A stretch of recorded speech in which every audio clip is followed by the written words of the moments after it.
There's a process that you have to go through, and patience is the process. And get up and master your destiny. Stay away from all of the things that are trying to take you out. Stay away from the people. Once you know what it looks like to win, then you can work backwards. Then you can figure out what you need to do to score. Then you can figure out the skills that you're going to need in order to get great, in order to go out and dominate, in order to be better than anyone that has ever come before you. But to do that, you've got to know what your goal is. And if you don't have patience, after a week, I haven't lost 30 pounds, man, I'm done. I'm over it. So that's what I found out with people, man. They're not patient enough to realize and to enjoy the moment, not live in it, just enjoy it. There's no finish line in life, but enjoy that moment. Roger that, man. I lost 5. Let me go 10 next week. They have the woe is me mentality. It's too hard. Life isn't fair. These things in life are not easy for me. You look to your left, you look to your right, and you start to judge yourself off other people. Like if you're a female, well, she's skinny and she doesn't work out as hard as I do. And everything starts to corrupt your mind. You start to look around too much at other people and what they're doing. Stay away from all of these things that are not making you strong. Ladies and gentlemen, your destiny is in your hands. And all power is in your hands. Be the weapon that you are. Be the strength that you could be. No weakness on this journey. And even if you start to fall and you trip up a few times and you make a few mistakes, you still got work to do because your destiny has not been met. So make it count today. Make it count every day of your life. Don't fall back. Go forward. Make the mistakes. Slip up a few times and celebrate it. You're never going to get everything you want right away. And that starts to corrupt your own dialogue. We are judging ourselves against too many fucking people. You have to judge yourself against yourself. This is a race against David Goggins and David Goggins alone. And once you can silence all that bullshit, all the outside interference and things that are attracting your mind to everything, you can then start to grow and realizing I'm stressed out for no reason. This is my own little race. This is my own timeline, and this is how I'm going to run it. Once you transform yourself, and even though I'm not running from myself, I'm constantly facing myself. I'm constantly battling myself. I'm not running from them anymore. I used to, but now I'm constantly battling them. So now what happens is, once you get to a point in your life where you're able to tell everybody how fucked up you are. But now is the time to start believing. Now is the time to start staying ready and not getting ready.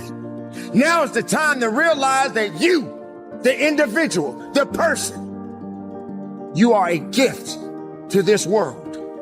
And that's why you were born. You got something inside of you. Let the world see it. I had to learn it. I had to believe it. When others didn't believe in me, I had to believe in myself. It's time for you to believe in yourself. Take every step that you need to take. Fall a few times. Learn from that. Build on it. And carry on in your life. Because there's nobody going to do you better than you. Your destiny is yours. It's in your hands. But no one should be able to master your destiny. Nobody can master who you are inside. Nobody knows me better than me.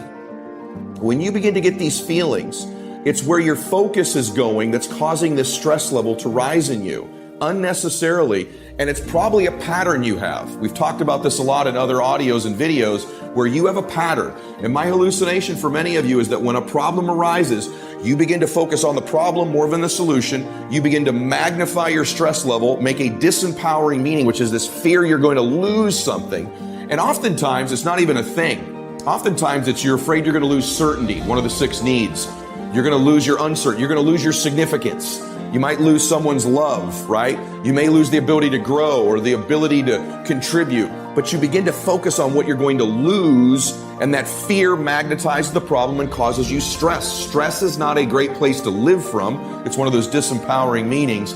And it's also a terrible place to make decisions from to solve problems. And the third way you create stress when a problem comes up is physically. And once you have that, as Dale Carnegie said, if you want to conquer fear, don't sit home and think about it. Go out and get busy. So now you have your goal.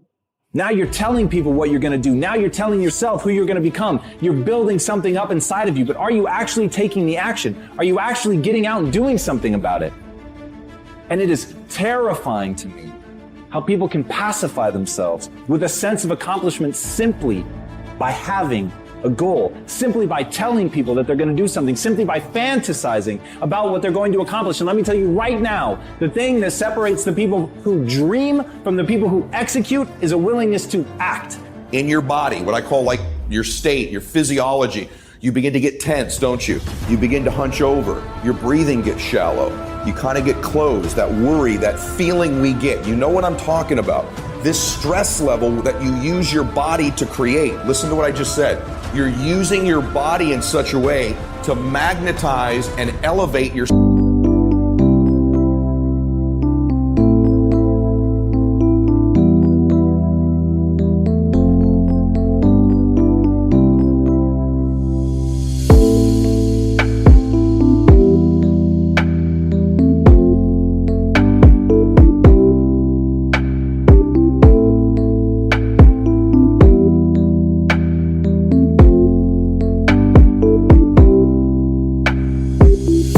stress level. See, that physiology of hunched over, shallow breathing, right, is something that is the same as depression, as fear, as worry, as stress, as pain, as anxiety. It's the same thing you do with your body to create all those emotions. You may need to check if you do this to yourself when a problem arises. The other type of physiology is like when we're working out, when we're laughing, right? Ecstasy if you're with your significant other, right? That problem, that celebration, that's a different physiology, isn't it? It's your back straight, you're breathing deeply, you're smiling, you're using your whole body, your face muscles, right? And at the end of the day, nothing is going to stop you. Not fear, not inability, not inadequacy. The only thing that will stop you is failing to start.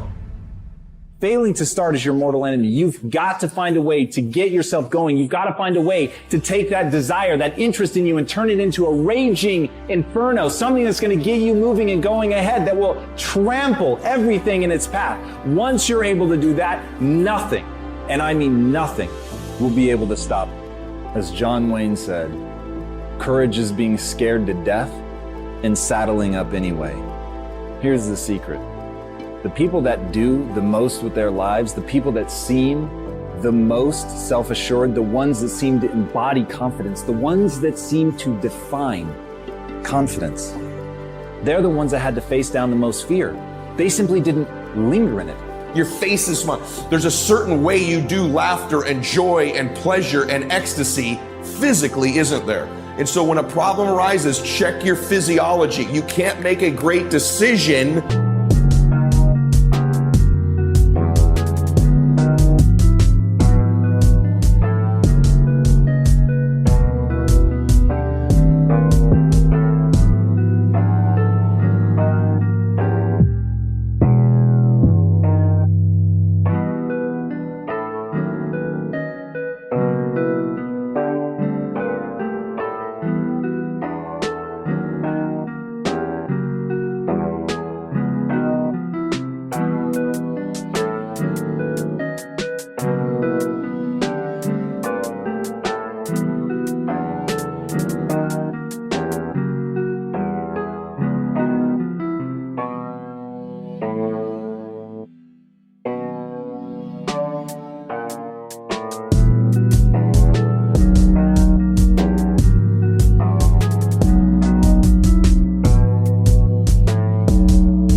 from a bad physiology. You can't make a decision in stress. And so I'm checking these things all the time. One of the biggest things I check when a problem rises is my physiology, because I have a pattern where I go back to that depressed, worried, stress, anxiety physiology, and then I either can't make a decision, I can't execute. So check that pattern with you. When a problem arises, what do I do physically? This is something nobody talks about. but you probably get quiet and hunched over. You start repeating those thoughts and magnifying it, and you're using your body in such a way that elevates the stress and gives you a disempowering physiology to make great decisions. So get back to that workout, ecstasy, laughter, joy, passion, physiology. Just move your body, do some jumping jacks, take a quick run, take a walk.